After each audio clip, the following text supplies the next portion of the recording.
മാത്രമല്ല, ആരെങ്കിലും ഒരു പള്ളി എടുത്താൽ അതിൻ്റെ പ്രതിഫലം സ്വർഗം മാത്രമാണ്. മൻ ബന ലില്ലാഹി മസ്ജിദൻ ബനല്ലാഹു ലഹു ബൈതൻ ഫിൽ ജന്ന. ആരെങ്കിലും ഒരു പള്ളി ഉണ്ടാക്കിയാൽ തീർച്ചയായിട്ടും ഒരു സംശയം വേണ്ട, അള്ളാഹു അവൻ സ്വർഗത്തിൽ ഒരു ഭവനം ഉണ്ടാക്കി കൊടുത്തുവെന്ന് നമ്മെ പഠിപ്പിച്ചിരിക്കുക.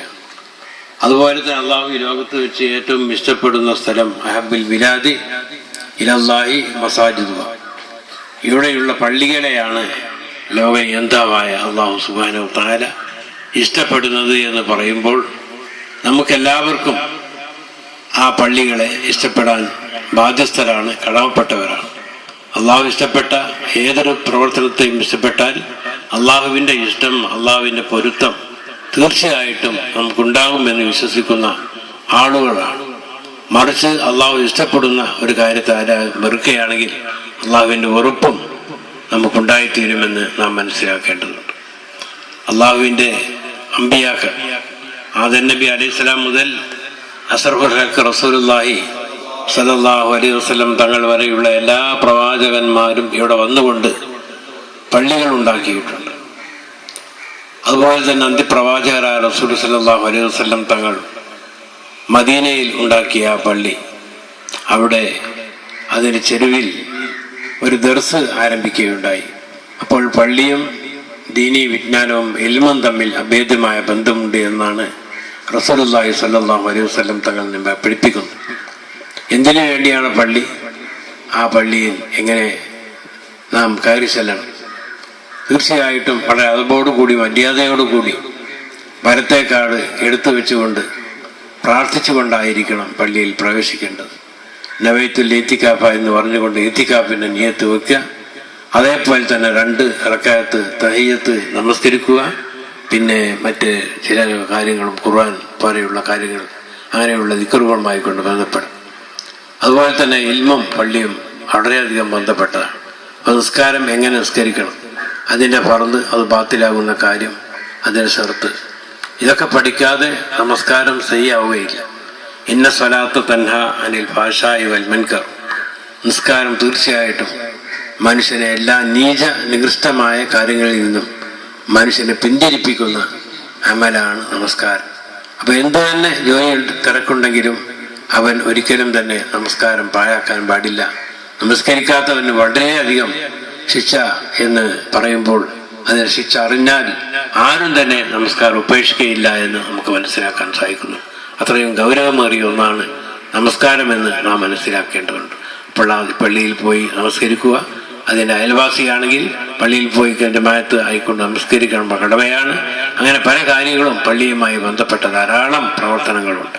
അതുപോലെ തന്നെ ഈ പള്ളി, ഇതിനടുത്തുള്ള എല്ലാ കാര്യങ്ങളും നാം ഒന്നിച്ചുകൊണ്ട് ഒറ്റക്കെട്ടായിക്കൊണ്ട് സംഘടിച്ചുകൊണ്ട് തന്നെ പ്രവർത്തിക്കണം. ജമാഅത്ത് നമസ്കാരം അതിൻ്റെ ഉദാഹരണമാണ്. നാം ഇവിടെ ഉള്ളവനും ഇല്ലാത്തവനും പണക്കാരനും പണിക്കാരനും എല്ലാം ഒന്നാണ് എന്ന് പ്രഖ്യാപിക്കുന്ന ഐക്യത്തിൻ്റെയും സാഹോദര്യത്തിൻ്റെയും സംഗമത്തിൻ്റെയും എല്ലാം പ്രതീകങ്ങളാണ് ഇവിടെയുള്ള പള്ളികളെന്ന് നമുക്ക് മനസ്സിലാക്കാൻ സാധിക്കുന്നുണ്ട്. അള്ളാഹുവിന് മുമ്പിൽ പല പ്രതിജ്ഞയും ആ പള്ളിയിൽ വെച്ചുകൊണ്ട് നമസ്കരിച്ചുകൊണ്ട് എടുക്കുന്നു. ഇപ്പോൾ പുറത്തു പോയാൽ ആ പ്രതിജ്ഞ ഒരിക്കലും തന്നെ ലംഘിക്കാതെ അത് അക്ഷരം പ്രതി അനുസരിച്ചുകൊണ്ട് അച്ചടക്കവും അനുസരണവും, അതേപോലെ തന്നെ ആ ലാ ഇലാഹ ഇല്ലല്ലാഹ് എന്ന കലിമത്ത് തൗഹീദിൽ വിശ്വസിച്ചുകൊണ്ട് ഒന്നിച്ചുകൊണ്ട് പ്രവർത്തിക്കുക എന്നതാണ് പള്ളികളുടെ ലക്ഷ്യമെന്ന് നാം മനസ്സിലാക്കേണ്ടതുണ്ട്. അതേപോലെ തന്നെ സമാധാനം, സൗഹൃദം, ഇവിടെ വേണ്ടാത്ത കാര്യങ്ങളുമായി കൊണ്ട് സംഘടനകൾ ഒരിക്കലും നമുക്ക് പാടില്ല. നാം എല്ലാവരെയും ഒരുമിച്ച് കൊണ്ട് ജീവിക്കേണ്ട ഒരു സമൂഹമാണ്. വഅതസിമു ബിഹബ്ലില്ലാഹി ജമീഅ എന്ന് പറഞ്ഞുകൊണ്ട് നാം ഒറ്റക്കെട്ടായി ഒന്നിച്ചുകൊണ്ട് തന്നെ പ്രവർത്തിക്കണം. നാം ഭിന്നിച്ചാൽ നമുക്ക് വളരെയധികം ശിക്ഷകളുണ്ടായിത്തീരുമെന്ന് മാത്രമല്ല, നാം കെട്ടുറപ്പ് തന്നെ തകരും. മാത്രമല്ല, പട്ടിക്കൂട്ടത്തിലേക്ക് വലിച്ചെറിഞ്ഞ ശവത്തെ പോലെ ചിഹ്ന ഭിന്നമായി തീരുമെന്ന കാര്യം നാം വളരെയധികം ഗൗരവത്തോടു കൂടി തന്നെ മനസ്സിലായിക്കൊണ്ട് എന്തു തന്നെ ഉണ്ടെങ്കിലും ഒന്നിച്ചുകൊണ്ട് ഒറ്റക്കെട്ടായി പ്രവർത്തിക്കുവാൻ ബാധ്യസ്ഥരാണ് എന്നാണ് ഈ പള്ളികളെല്ലാം തന്നെ. നമസ്കാരവും ജമാഅത്തും. ഇനിയിവിടെ ജുമാഅ നാളെ തുടങ്ങുവാൻ പോവുകയാണ്. അപ്പോൾ അതിൻ്റെ എല്ലാം തന്നെ കാര്യങ്ങൾ മഹാനായ ഉസ്താദ് പള്ളിയോട് സംസാരിക്കുന്നതായിരിക്കും. ആ കാര്യങ്ങളൊന്നും ഇവിടെ പറയേണ്ട ആവശ്യമില്ല. അതുകൊണ്ട് നമ്മുടെ അറബി സഹോദരന്മാർ നമുക്ക് വേണ്ടി ഇങ്ങനെയുള്ള ഒരു സഹായം ചെയ്ത് തീർച്ചയായിട്ടും അള്ളാഹു അവരുടെ എല്ലാ സൗദ്ദേശങ്ങളെയും അള്ളാഹു പൂർത്തീകരിച്ച് കൊടുക്കുമാറാകട്ടെ. എല്ലാ ഏർപ്പാടും ഖൈറും ബർക്കത്തും ഏറ്റിക്കൊടുക്കുമാറാകട്ടെ.